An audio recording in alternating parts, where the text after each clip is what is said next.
E aí, pessoal, tudo bem? Hoje fico muito feliz de trazer a primeira videoaula que eu já fiz, minha primeira videoaula, né, da minha vida.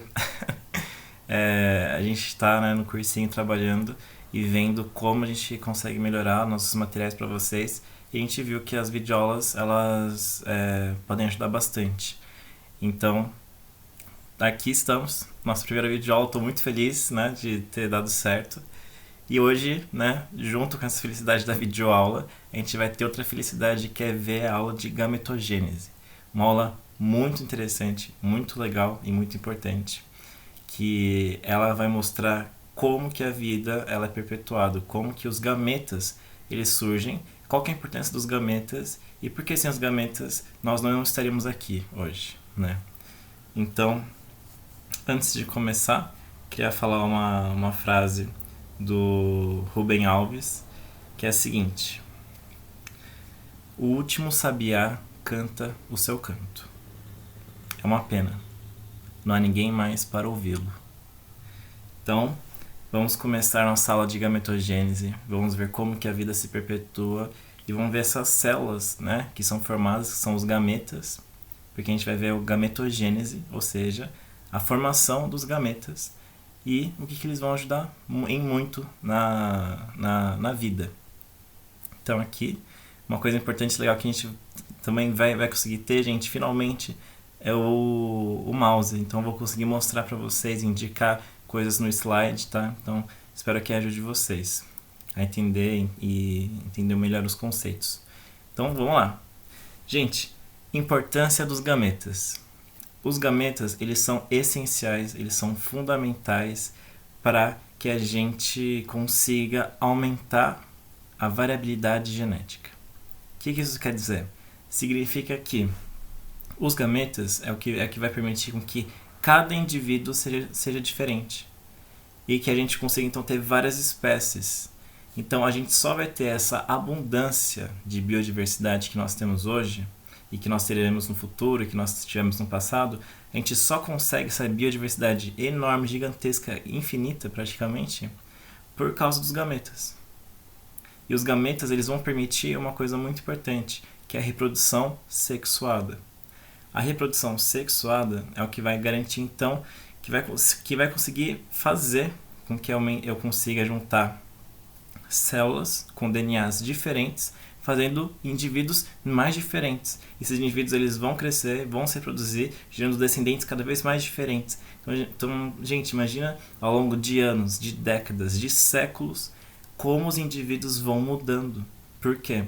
Porque essa reprodução sexuada, que tem DNAs juntando com outros DNAs diferentes, imagina isso ao longo de anos, décadas, séculos, vai gerando e produzindo seres vivos muito diferentes.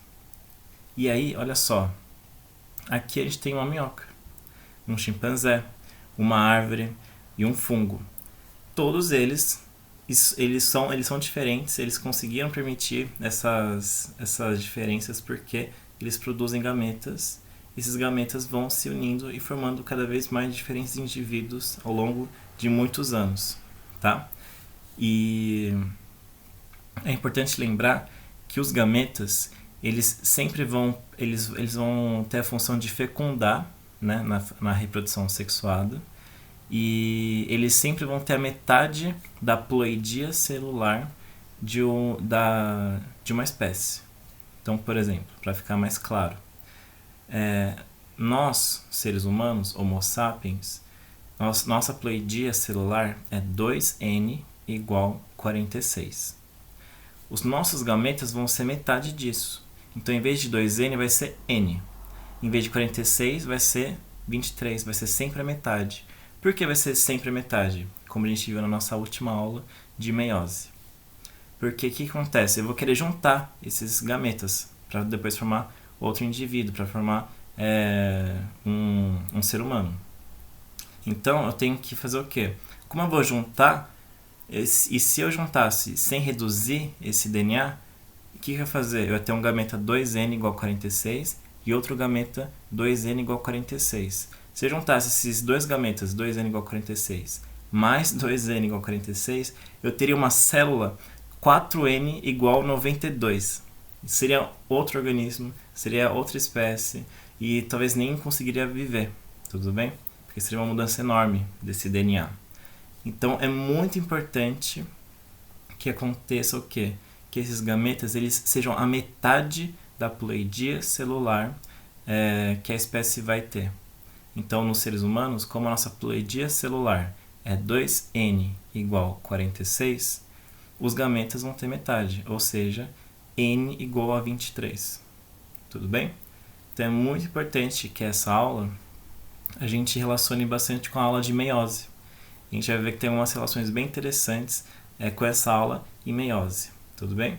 Mas essa aula é basicamente uma especialização da meiose. Então, é muito importante que a gente saiba tudo da meiose e nessa aula, bem tranquilo a gente entender a formação dos gametas, tá? Então, vamos ver aos poucos. Aqui, gente, olha que interessante. Por que, então, que os gametas e a reprodução sexuada vai garantir uma maior diversidade, né? Olha só. Aqui eu tenho uma célula-mãe. Essa célula-mãe ela é 2N igual a 4. Só para lembrar como é que a gente faz a ploidia celular, para achar esse valor aqui, como é que a gente faz? A gente vê a célula e vê quantas fitas de DNA ela tem. Então aqui, ó, ela tem 1, 2, 3, 4 fitas de DNA. Ok. Então, aqui a gente já coloca o valor, 4. E aqui, a gente tem que ver quantos grupos a gente consegue fazer. Ó, eu tenho um grupo de 2 e grupo de 2. Então eu tenho 2N. Se tivesse outra fita rosa aqui e outra fita azul aqui, eu faria grupos de 3, não faria grupos de 3? Então em vez de 2N seria 3N, tá? Mas nesse caso, como eu faço grupinhos de 2, 2 rosas e 2 azuis, eu faço 2N igual a 1, 2, 3, 4. Tudo bem? Então, essa é a minha ploidia da minha célula-mãe. E caso eu não faça reprodução sexuada, ou seja, eu faço reprodução assexuada, eu vou fazer, então, mitose. Eu vou fazer clones, tá? Então, o que vai acontecer? Minha célula-mãe vai formar duas células filhas idênticas. Então, aqui... acho que vai sair. Então, aqui, ó, eu vou ter 2N igual a 4. Tudo certo? E do outro lado eu também vou ter 2N igual a 4. Então essas duas células, elas são idênticas. Idênticas. Saiu. Então aqui 2N... tudo bem. 2N igual a 4. Todas as células vão ficar 2N igual a 4 para sempre. E é o mesmo DNA, as mesmas fitas, tudo idêntico. Tá? Então, essa é uma reprodução assexuada. O que a gente vai ver então na reprodução sexuada, ou seja, com os gametas? A gente vai ver isso daqui, ó. Olha que interessante. Eu vou ver o seguinte, a minha célula agora ela está na metade. Em vez de 2N igual a 4, ela vai estar N igual a 2. E aí vai ter outro gameta de outro indivíduo, N igual a 2. E aí esses gametas eles vão se encontrar. Então, ó, eu tinha aqui um DNA com a fita vermelha, um DNA com a fita azul, um DNA com a fita laranja e com a fita rosa. Eu junto esses DNAs diferentes. E, gente, olha que legal que acontece. Eu formo a célula, 2N igual a 4, daquela espécie. Mas olha só como esse DNA ele é completamente diferente desse e desse, mas ele tem características em comum. Ou seja, ele tem o vermelho, e ele tem o azul, ele tem o laranja, e ele tem o rosa. Então, ele é diferente, mas ao mesmo tempo ele também é muito parecido, tá? Mas o que não muda é um ser único. Todos nós somos seres únicos, nossos DNAs são únicos, tudo bem?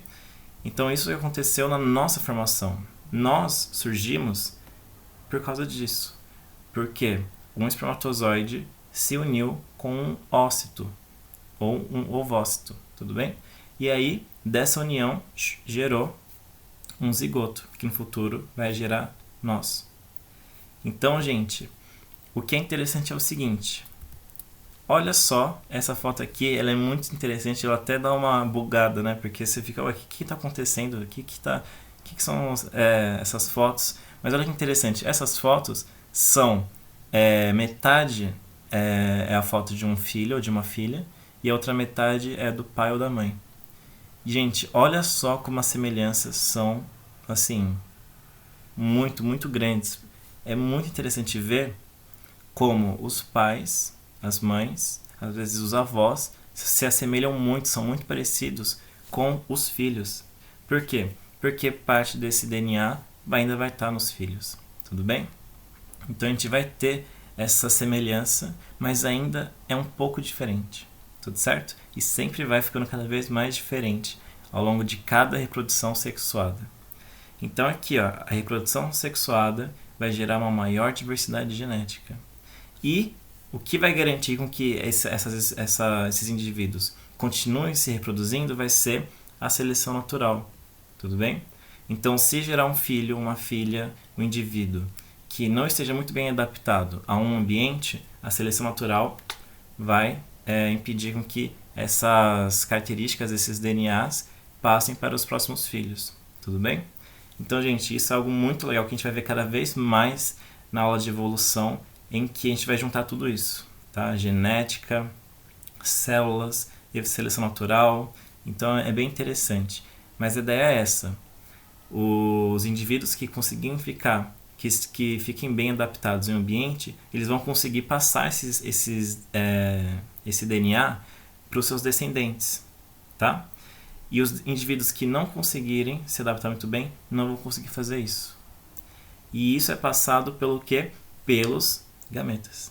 Então é importantíssimo, o gameta que vai ser o mensageiro, ele que vai ser aquela esperança de uma nova vida, tudo bem? Porque é o gameta que vai ser essa célula especial que vai conseguir então ser reduzida pela metade a sua pleidia celular, o seu DNA, para que aí eu consiga gerar um indivíduo completamente novo. Gente, isso é chocante. É muito incrível porque literalmente todos os seres vivos que a gente vê, que a gente está em contato, fazem isso. Então todos são diferentes. É muito legal. E como a gente sabe, é muito dinâmico. Todos esses processos eles são bem dinâmicos. Então, vamos ver a formação dos gametas e a gente vai ver então mais especificamente nos seres humanos, tá? Então, como eu falei para vocês, nós seres humanos somos 2N igual a 46. Nossa espécie, que é Homo sapiens, vai gerar então a metade de 2N igual a 46, que vai ser N igual a 23. Ok. E aí, gente, o que acontece? Homens e mulheres vão ter maneiras diferentes de produzir os seus gametas. Tudo bem? Homens vão produzir espermatozoides e mulheres vão produzir ovócitos ou oócitos. E, no caso do espermatozoide, o nome desse processo é chamado de espermatogênese. Tudo certo? E é bem fácil lembrar porque espermato lembra de espermatozoide e gênese é a formação. Então, a espermatogênese é a formação de espermatozoides e a oogênese é a formação de oócitos. Tudo bem? Então, a gente vai ver cada um deles. Então, gente, aqui eu tenho duas fotos de um indivíduo feminino e um masculino. Essa daqui é a Malala, que é uma figura muito importante em relação à educação. E esse daqui é o Rubem Alves, que também é outra figura brasileira muito importante em relação à educação. Tudo bem? A história dos dois é bem interessante. Então, vamos continuar e vamos ver inicialmente a espermatogênese. Gente, a espermatogênese vai acontecer nos testículos, tá? Que é o órgão reprodutivo. É um órgão reprodutivo dentro dos homens, tá? Os testículos eles podem ser chamados de gônadas masculinas, mas é a mesma coisa. Esse nome é importante lembrar porque às vezes o vestibular pode colocar esse nome nos exercícios. Então, as gônadas masculinas, ou os testículos, vão ser responsáveis pela produção, pela formação de espermatozoides, que são essas células aqui bem alongadas. Tudo bem? E os espermatozoides eles vão ser formados no homem a partir dos 12 anos, que vai ser o momento da puberdade. Vai ser o momento em que o homem vai receber vários hormônios, vai receber principalmente a testosterona, E esses hormônios, eles vão estimular muito, muito, muito a produção aqui de testículos, de espermatozoides. Então, esses espermatozoides, esse GIF eu acho muito legal, porque o que acontece? Esses espermatozoides vão ser formados aqui no testículo e eles vão ser levados por tubos até perto da sua próstata. E eles ficam armazenados depois. Então, gente, isso está acontecendo o tempo inteiro em todos os homens que têm mais de 12 anos. É um processo contínuo que acontece o tempo inteiro. A cada minuto, os seus testículos vão produzindo cada vez mais e mais e mais espermatozoides. Tudo bem? E esse processo ele vai sendo reduzido, ele vai parando em volta dos 55 a 60 anos, na andropausa. Tudo bem? Então, até lá, dos 12 até uns 60 anos, é uma produção constante, que não para o tempo inteiro, o dia inteiro, a produção desses espermatozoides. Então, gente, como é que são formados os espermatozoides? E, gente, o que é interessante da espermatogênese é que ele é muito parecido, é idêntico com a meiose, assim, no sentido que o esquema é igual. Ou seja, eu vou ter uma célula-mãe que vai fazer meiose 1, vai fazer meiose 2, formando 4 células filhas, com metade da sua carga genética. É basicamente isso. A espermatogênese é copia e cola da meiose, e a única coisa é que a gente vai dar nome para essas células, tudo bem? Para a gente saber bonitinho o que está acontecendo em cada uma delas. Então, a célula-mãe, ela vai ser a espermatogônia, tudo bem? Espermatogônia. A partir da espermatogônia, eu vou começar então a minha meiose 1. Então, para lembrar, comecei meiose 1, virou espermatócito primário. Então, espermatócito primário, meiose 1. Lembra de 1 e primário. Acabou meiose 1, vai começar meiose 2. O que eu vou ter agora? Espermatócito secundário. Meiose 2, acaba meiose 2, eu vou ter 4 células filhas diferentes, geneticamente, né, pela metade. E aí eu vou ter então as espermátides. Então, gente, são nomes parecidos. Então é só lembrar, a célula-mãe, o início de tudo, espermatogônia. Aí começou a meiose 1, então vou ter espermatócito primário. Ok, terminou a meiose 1. Vai começar a meiose 2, espermatócito secundário. Tudo certo? Já está aqui com N, não é mais 2N, já teve uma redução. Pá, reduziu. E aqui, acabou a meiose 2, formei as minhas 4 células filhas, espermátide. E agora o que vai acontecer? Essas espermátides, elas vão sofrer isso daqui. Opa! Aqui é só um esquema geral, lembrar que acontece nos testículos, mas as espermátides, elas vão sofrer isso daqui, ó. Especialização. Essas espermátides que eram bolinhas, então olha que interessante. Essas bolinhas, elas vão ter que virar espermatozoides, que é a parte final, que é a última parte da nossa espermatogênese. Então o que vai acontecer? Aquela bolinha vai ter que virar isso daqui. Então, gente, olha que interessante. Como eu falei nas nossas primeiras aulas de células, o formato da célula é muito importante para a função dela, para o que essa célula vai conseguir fazer. E nesse caso, olha só esse formato dessa célula. Vocês conseguem perceber que esse formato ele é super eficiente para conseguir se deslocar em um meio aquoso? Então, olha só, para se locomover, então o que vai acontecer? Essa espermátide, que é essa bolinha, vai ter que virar isso daqui. Então, ela fica super especializada, o espermatozoide é uma célula bem especializada, e olha que interessante que acontece. Aparecem partes, né? Estruturas bem interessantes nesse espermatozoide.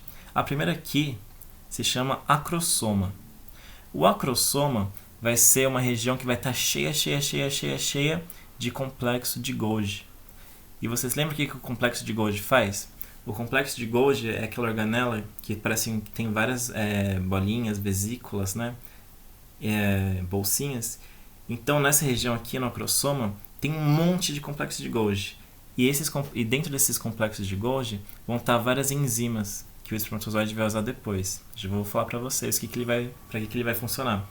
Mas é basicamente aqui a cabecinha do espermatozoide vai ser super importante, vai ter várias enzimas no complexo de Golgi para ajudar na fecundação. Aí eu vou ter o núcleo que vai ser importantíssimo também, porque é aqui que vai estar o material genético. Então tem que estar bem protegido, tudo certo?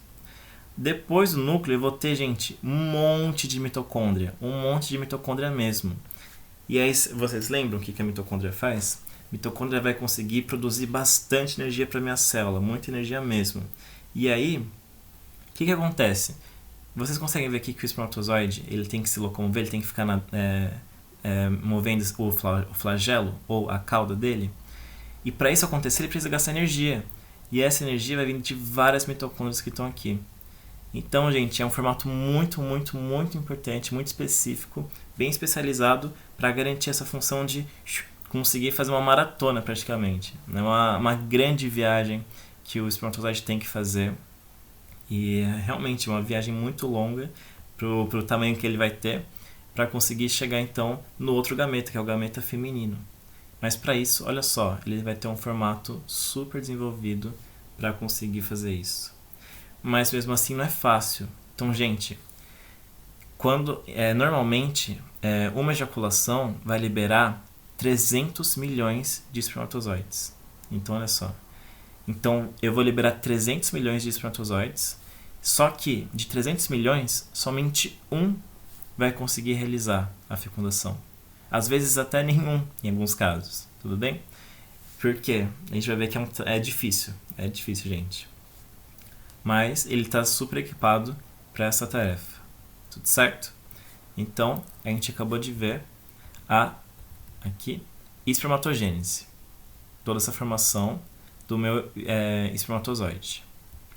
Ok? Agora vamos ver a oogênese, a formação dos meus oócitos ou ovócitos.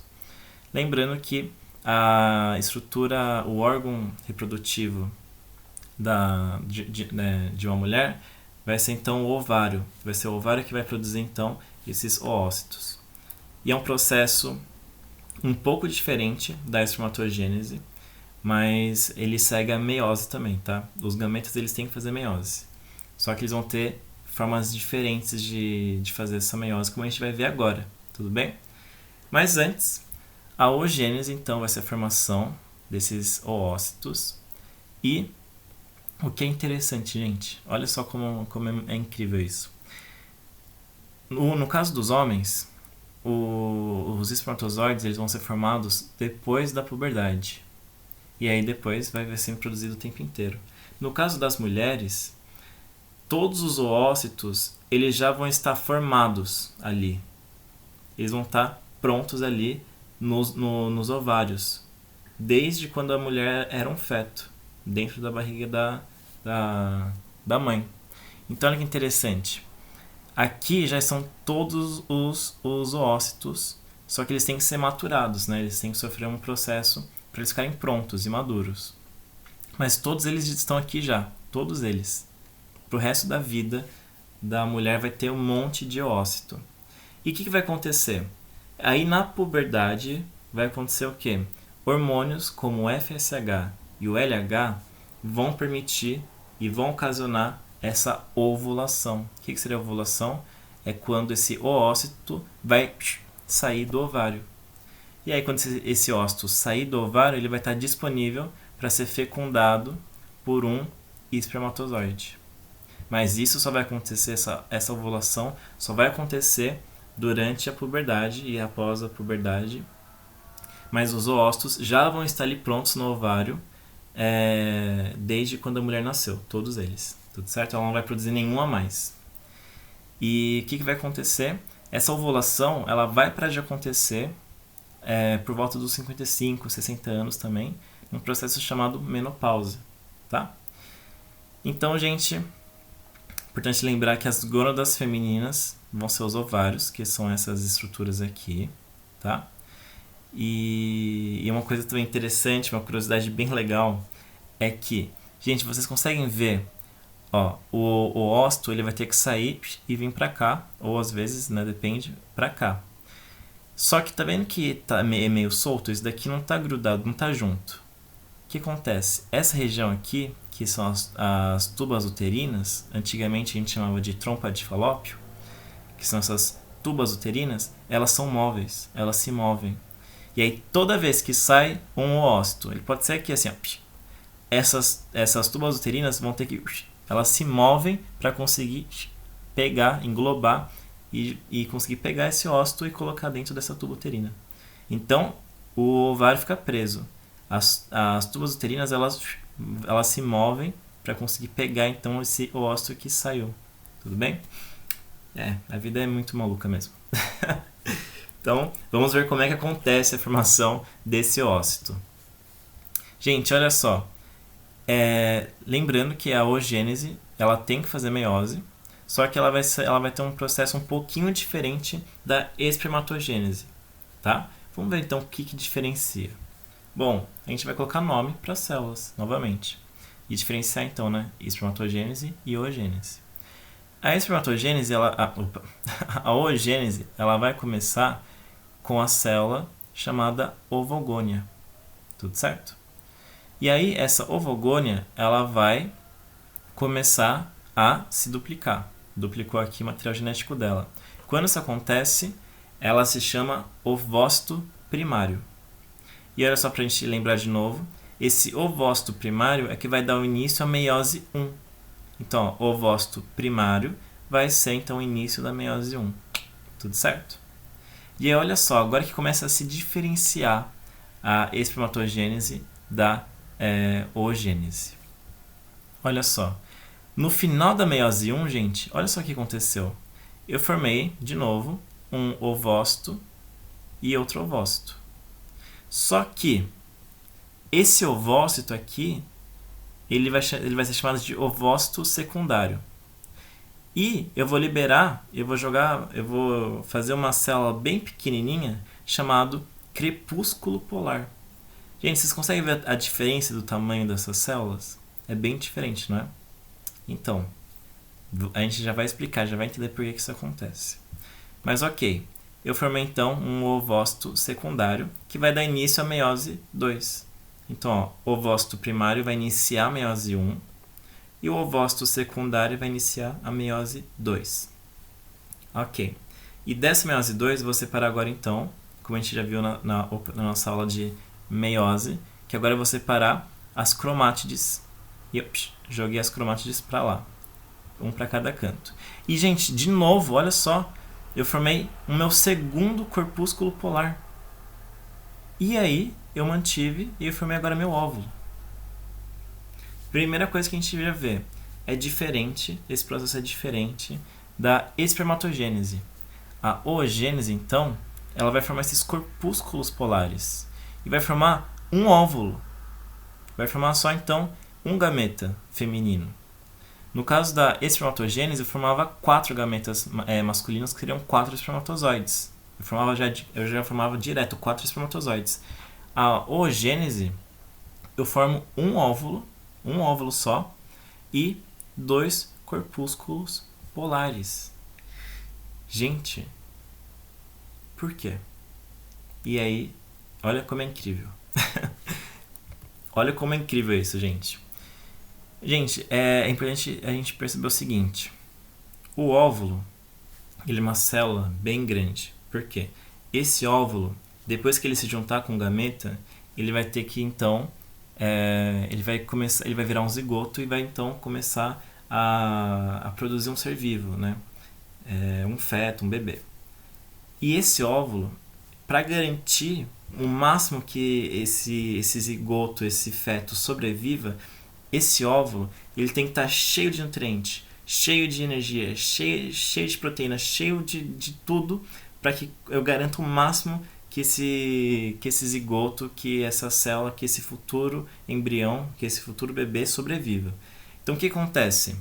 Em vez de eu gerar 4 óvulos de tamanho médio, de tamanho pequenininho, olha que inteligente, olha que incrível e que a evolução conseguiu propiciar para para o óvulo, né, para a reprodução feminina.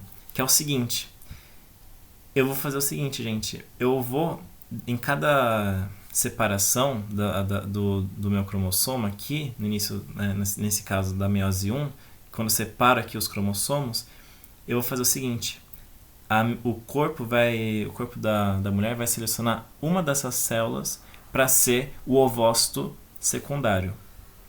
E aí, a partir disso, esse ovócito secundário ele vai ser muito maior.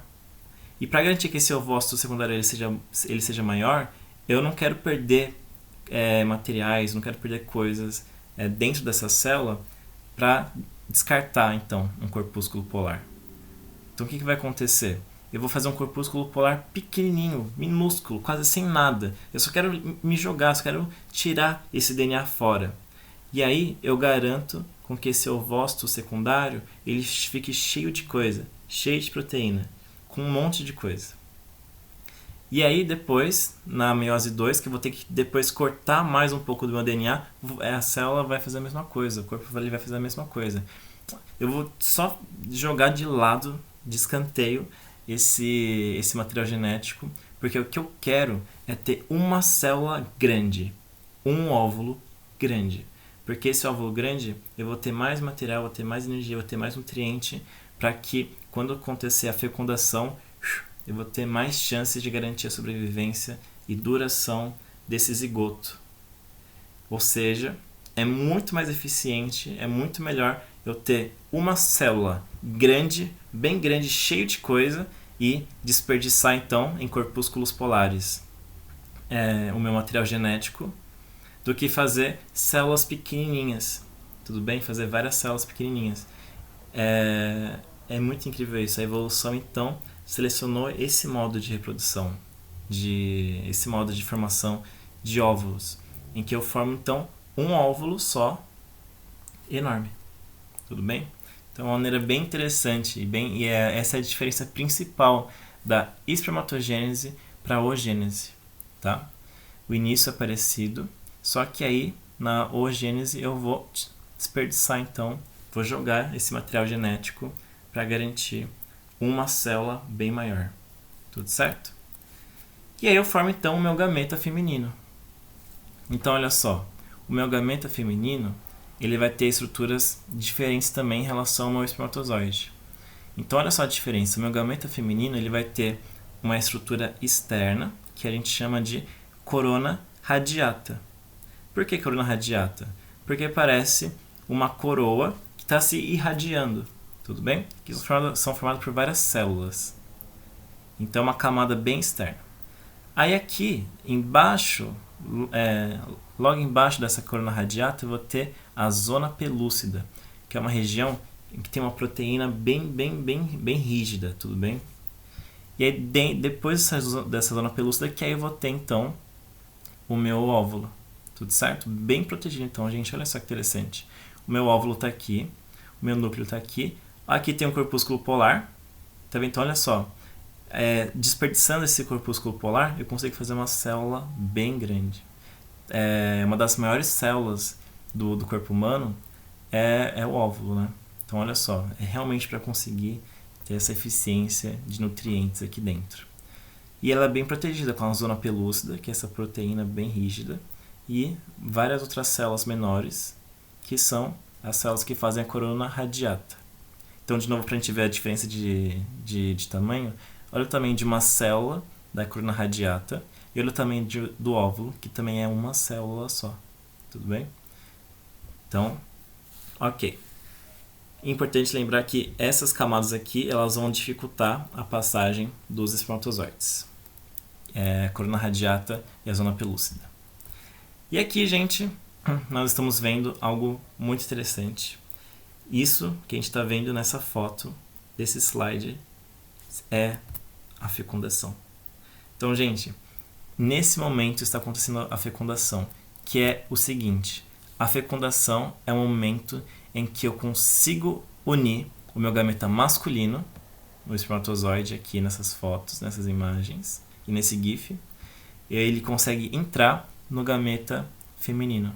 A partir do momento que eles se unem, acontece essa fecundação. E aí, a partir do momento que eles se unem, esse óvulo, junto com esse espermatozoide, vai virar uma célula só. Uma célula chamada zigoto. Tudo certo? Então, gente, olha que interessante. Aqui eu estou vendo o meu óvulo. Aqui eu tenho a zona pelúcida, que é essa parte mais clara. Essa parte mais escura é a corona radiata. E aqui os espermatozoides eles estão tentando entrar dentro dessa corona radiata. Tudo bem? E o que acontece? Vocês lembram que eu falei que eles têm na cabeça do espermatozoide o acrossoma? Esse acrossoma, que é complexo de Golgi, que está cheio de enzimas, a função dessas enzimas é digerir, é quebrar essa corona radiata e essa zona pelúcida. Então, o primeiro espermatozoide que conseguir chegar lá, vai conseguir fecundar. Tudo bem?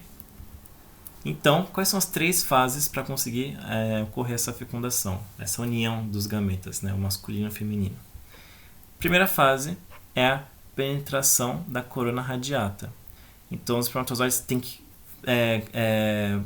conseguir passar, achar buracos, achar caminhos, frestas e liberar um pouco desse acrossoma para conseguir passar nessa corona radiata. E aí depois vem a segunda fase, que é a parte mais difícil, que é a penetração da zona pelúcida.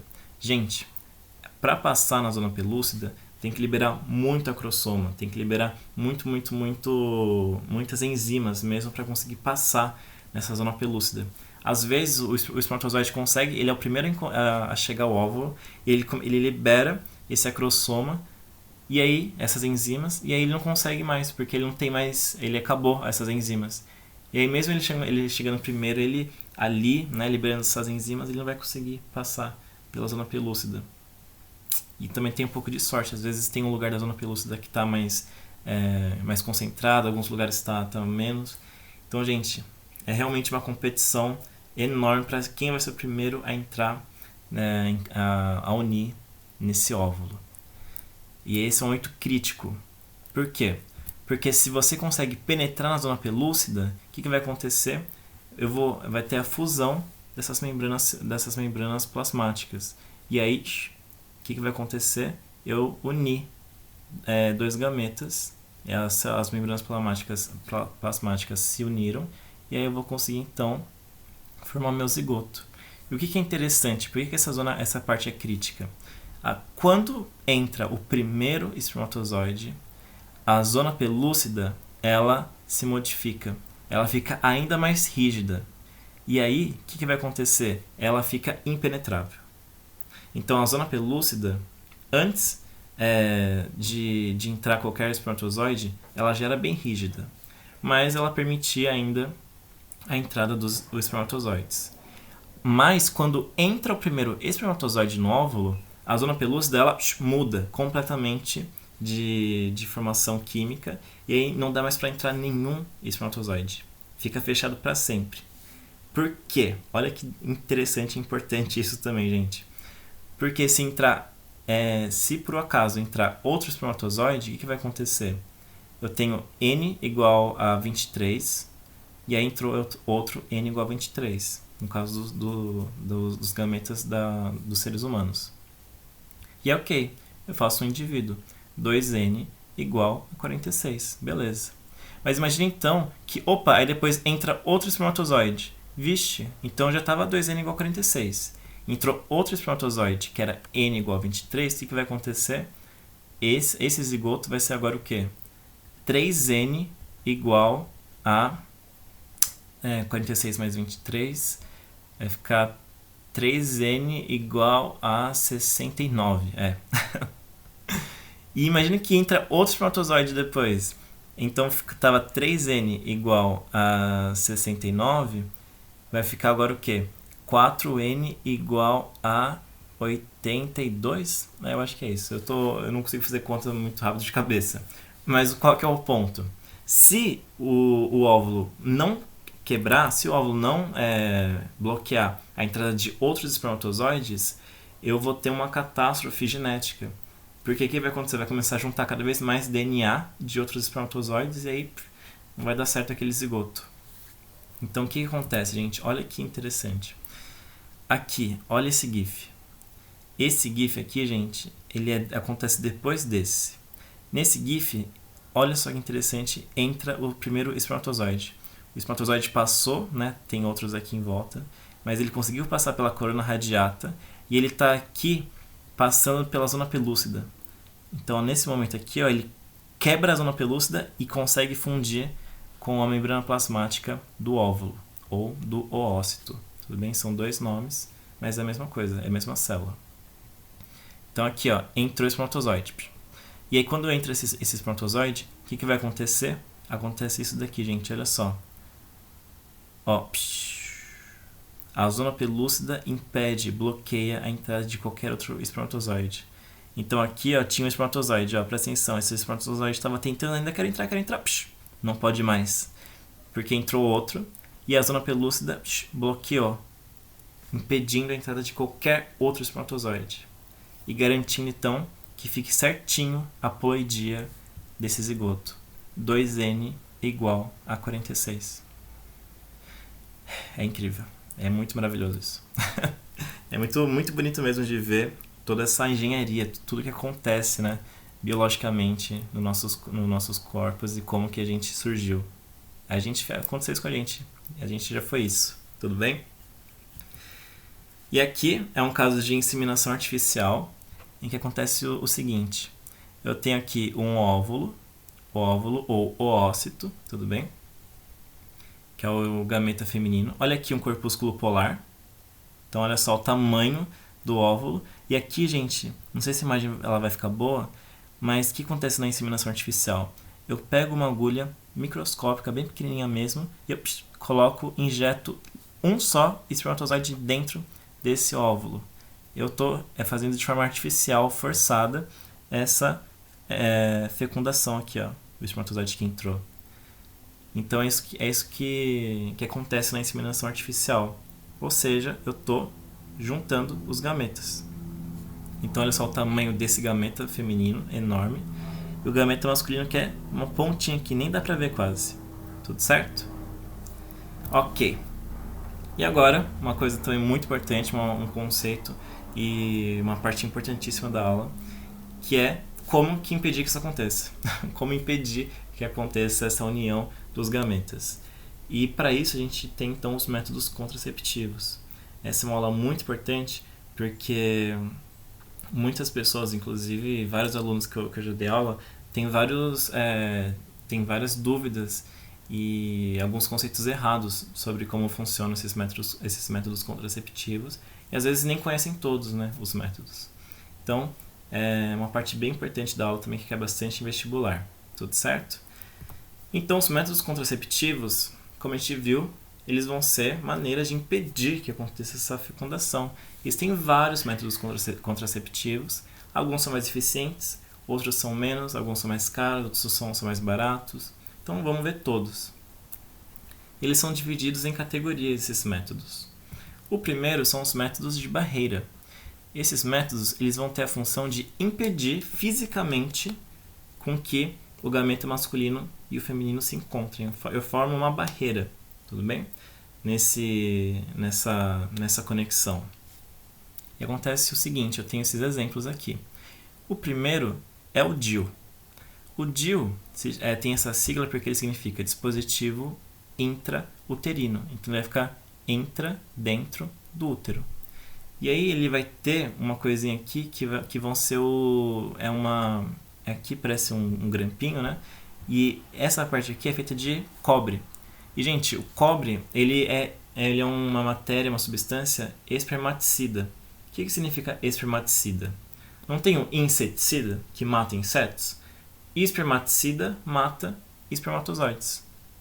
Então, gente, quando a mulher coloca o DIU dentro do útero, e ela está colocando esse cobre, caso aconteça de ter espermatozoides aqui dentro do útero, esse cobre ele vai então matar esses espermatozoides. E duram por vários meses, né? A mulher coloca e dura alguns meses. Depois tem que trocar, repor, né? Então, esse é o DIU. Tudo certo? O segundo é a esponja. A esponja é aqui, a gente vê ela bem pequenininha e ela é colocada aqui no início, né, no final da vagina aqui. E aí ele vai ser colocado nessa região, a esponja aqui, e forma então uma barreira na entrada aqui do útero. E também essas esponjas elas vão ter pomadas que vão ser espermaticidas, ou seja, que vão matar espermatozoides para aumentar essa eficiência. Tudo bem? A eficiência do DIU é de 90%, 95%. Da esponja também, 90%. Aqui eu vou ter pomadas que são espermaticidas, ou seja, a mulher pode colocar dentro do seu canal vaginal. E aqui eu vou ter o diafragma. O diafragma, essa borrachinha aqui, esse látex, que coloca também aqui. É parecido com a esponja, só que ele é mais fininho. E eu coloco também espermaticida para matar os espermatozoides que entram em contato. Eu também vou ter a camisinha feminina, que é parecida com o diafragma, só que ela se estende até o final do final até o início da vagina, tudo certo? E por que é melhor então a camisinha feminina do que o diafragma? Porque o diafragma ele vai estar só aqui na parte mais interna e todo o resto da vagina vai estar exposta. Então o que pode acontecer é o seguinte: você pode sim, você vai estar se protegendo de uma gravidez, mas você ainda vai estar em risco de doenças sexualmente transmissíveis, porque essa parte aqui ela vai estar em contato com o pênis. E aí pode ser com que passe então vírus.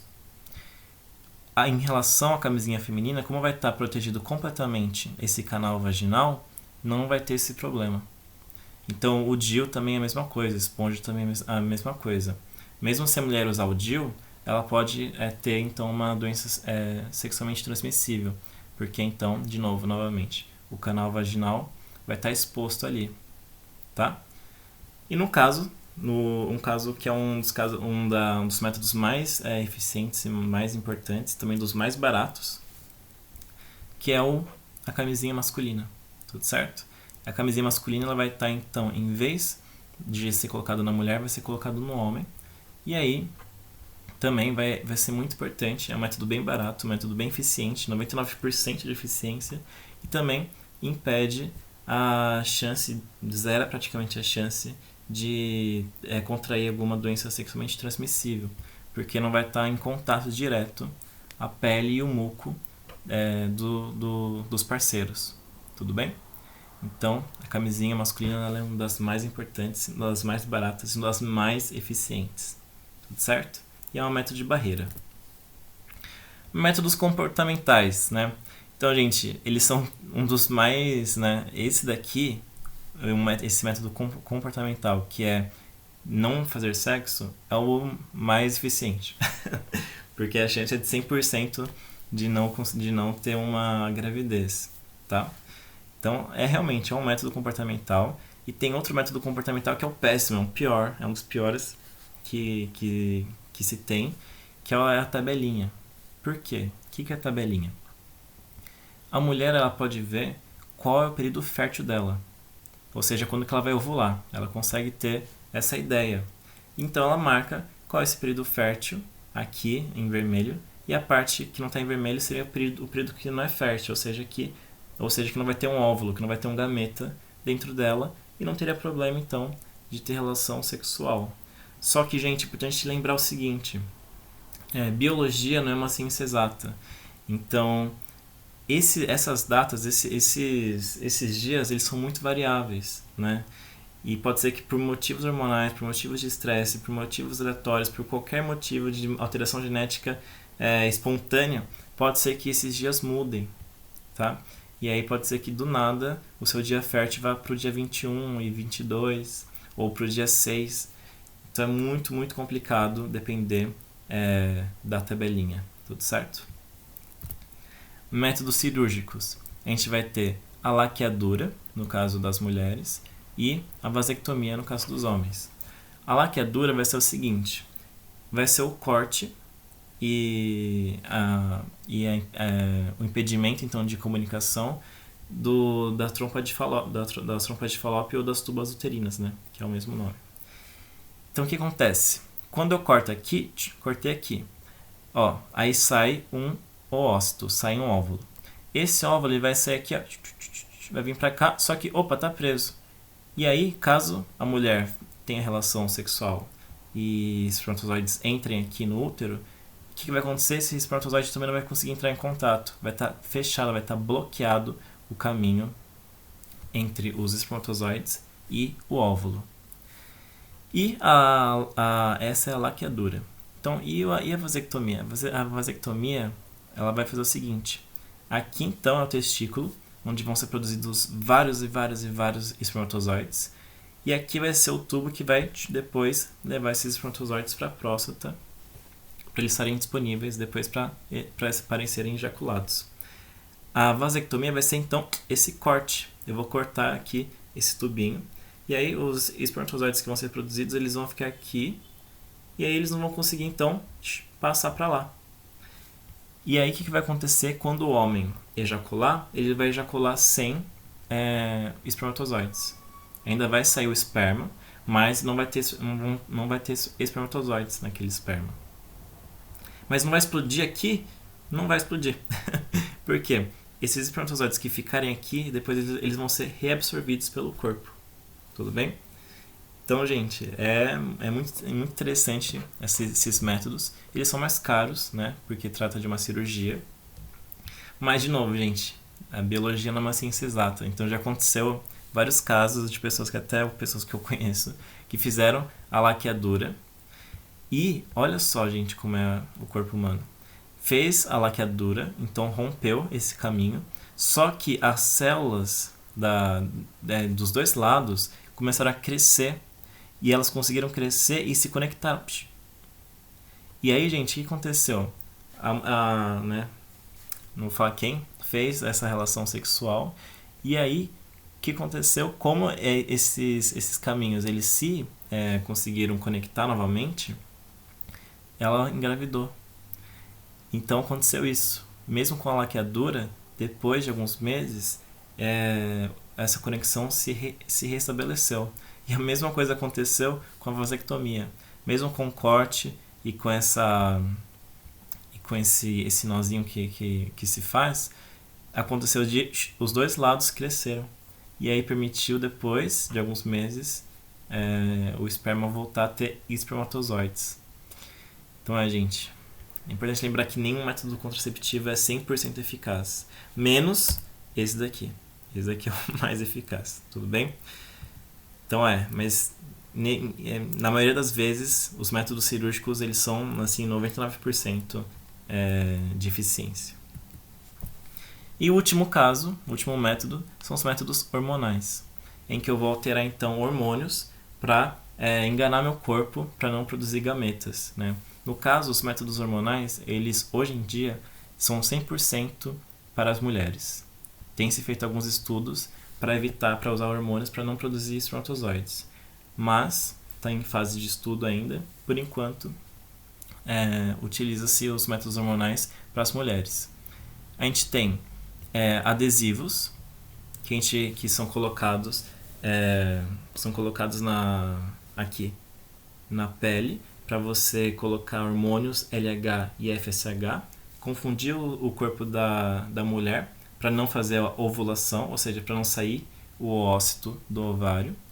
Tem aqui as pílulas, né? A cartelinha, que vão ser hormônios concentrados para mudar, então, enganar o corpo para ele achar que, opa, acho que eu já ovulei, né? Tá bom, não vou mais ovular hoje, esse mês. Então tem que ser bem específico para cada mulher, essa concentração de LH e FSH de hormônios. E, gente, lembrando, esses hormônios, eles vão ter consequências, né?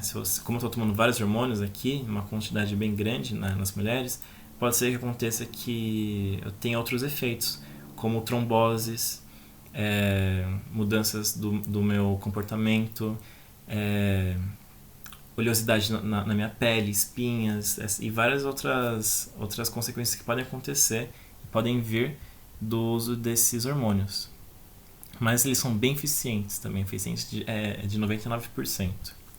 E tem essa daqui que é a pílula do dia seguinte. A pílula do dia seguinte acontece, ela vai fazer o seguinte: caso você, a mulher, ela tenha feito a relação sexual e aí por algum motivo ela acha que não foi suficiente, ela acha que ela pode ter engravidado, ela pode tomar a pílula do dia seguinte, em que essa pílula ela vai ser uma bomba de hormônio, vai ter muito hormônio mesmo. E o que vai acontecer? Gente, quando acontece então a relação sexual, os espermatozoides eles estão então nadando pela vagina, eles vão entrar no útero e depois eles vão ter que seguir um caminho ali para a direita ou para a esquerda para seguir para uma tuba uterina e aí depois encontrar o óvulo ou o ócito. Isso demora alguns dias, na verdade 1 dia e pouco, assim, mais ou menos. 2 dias, assim, no máximo. Então o que vai acontecer? Durante esse tempo, tem a pílula do dia seguinte. Essa pílula, ela vai ser então tomada no dia seguinte, né? Por isso que vem o nome dela. E aí ela vai ser uma bomba de hormônio para então conseguir jogar fora todo esse óvulo que ela produziu, que ela fez e ela liberou na ovulação. Então a pílula do dia seguinte tem esse nome mesmo. Ela vai ser tomada no dia seguinte, que vai ser o dia que vai ter maior eficiência do uso dela, e vai jogar fora esse óvulo para impedir qualquer chance de acontecer então a fecundação. A eficiência é de 100%, é de 99%, também é bem alta, e é perigosa essa pílula. Por quê? Porque, gente, é uma bomba de LH e FSH. Então o que vai acontecer? A mulher vai estar jogando muitos hormônios dentro do corpo dela. E, gente, hormônios, eles controlam o seu corpo, assim. Então a mulher fica geralmente, ela fica muito mais irritada, ela vai ter muito mais padrões, assim, de ansiedade, de nervosismo, de tristeza, porque são picos enormes que vão ter hormonais. E pode acontecer alguns problemas de pele. Então, gente, a pílula do dia seguinte não é para ser usada sempre. É em casos extremos e emergenciais. Tudo bem? E não é um caso de aborto, a pílula do dia seguinte, porque eu não vou estar matando o zigoto. Porque eu não formei o zigoto ainda. Eu estou literalmente jogando fora o meu óvulo, impedindo que ele consiga, então, fazer alguma coisa e se fecundar. Tá? Então é importante a gente lembrar disso. Foi a aula de hoje, bastante coisa, bastante informação, mas, de novo, são coisas incríveis, são coisas bem legais de biologia. Tudo bem? Só queria falar um detalhe, gente, aqui. Deixa eu voltar antes. Aqui. Então, só um detalhe importante. Quando acontecer, então, a ejaculação, os espermatozoides eles vão passar por aqui, aí eles vão passar na vagina, depois no útero, e aí os espermatozoides vão ter que escolher um caminho, esquerda ou direita. E só um deles vai estar o óvulo, tudo bem? Então, é sorte e azar nesses espermatozoides, tudo certo? Então é isso, gente. Só mais um detalhe que eu queria deixar claro como é que funciona, então. E queria fazer, então, um exercício com vocês, tudo certo? Aqui no final da aula tem os exercícios. Eu vou deixar o slide no nosso Drive para vocês conseguirem fazer depois. Eu queria fazer esse exercício com vocês. PUC-Camp 2002. O esquema a seguir representa fases da gametogênese. Então tem aqui tudo certo. Então nesse caso é a gametogênese e como eu estou formando espermatozoides é a espermatogênese. Ok? Ele quer saber o seguinte: a fase 1 e 2 correspondem respectivamente a... Então tá, a fase 1 e a fase 2. A fase 1 é a meiose 1 e a fase 2 é a meiose 2. Então, bem tranquilo. Vamos ver as opções. 2 mitoses sucessivas? Não. 2 meioses sucessivas? Sim. Uma mitose e uma meiose? Não, porque não está tendo mitose. Gametogênese é meiose. meiose 1 e meiose 2, certo? E tá na frente aqui isso daqui. Então vou esperar sair. Uma meiose e uma mitose. Também não. Não vai ter mitose na gametogênese, né? Porque é só meiose. Então, ó, nós temos aqui duas meioses sucessivas e meiose 1 e meiose 2. Qual que é a alternativa certa? É a D. Por que não são duas meioses sucessivas? Porque quando eu falo meiose, eu já estou falando que vai ter a meiose 1 e meiose 2. Ou seja, quando eu falo meiose, já está dentro de meiose falar que tem meiose 1 e meiose 2. Quando eu falo meiose 1 e meiose 2, eu estou falando já disso daqui. Tudo bem? Se fosse duas meioses sucessivas, depois disso daqui teria outra meiose. Tudo bem? 1 e 2.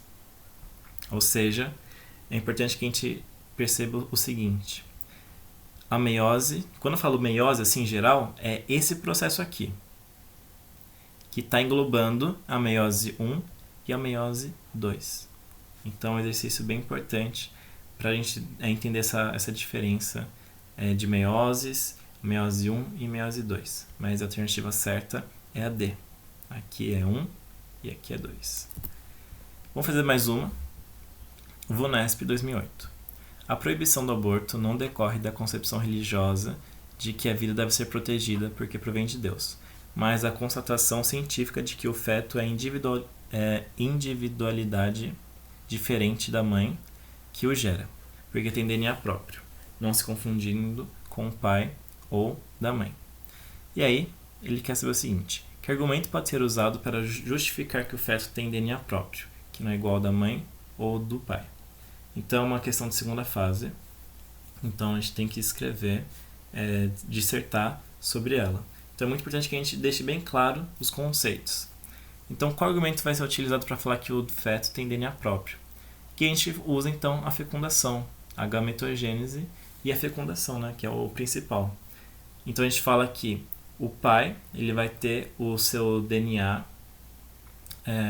reduzido pela metade, a sua haploidia vai ser reduzida pela metade na formação dos seus gametas, nos seus espermatozoides. E a mãe, que tem um DNA próprio, vai ser reduzido também pela metade, a sua haploidia celular. Vai ficar N igual a 23, e o pai também, N igual a 23. Então eles vão ter o DNAs diferentes, o espermatozoide e o óvulo.